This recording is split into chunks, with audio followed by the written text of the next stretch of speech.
اللہ مالک کا فرمان ہے وَلَا يَحِيقُ الْمَكْرُ السَّيِّئُ إِلَّا بِأَهْلِهِ، اور بری تدبیروں کا انجام برا ہی ہوتا ہے، اور اس کا وبال بالآخر مکر اور حیلہ کرنے والوں پر پڑتا ہے۔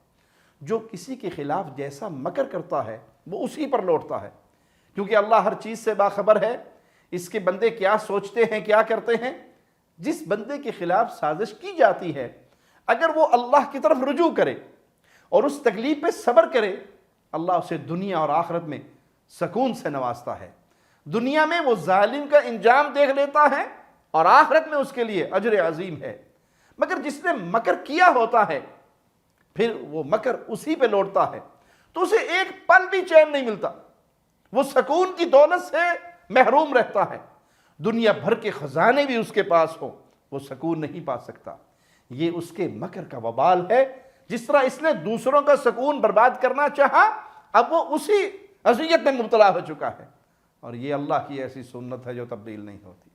اس لیے ہمیں چاہیے کہ دوسروں کو راحت دینے والے بنیں، کسی کے خلاف سازش نہ کریں، تاکہ ہمارے اچھے اعمال کا ہمیں اچھا بدلہ ملے۔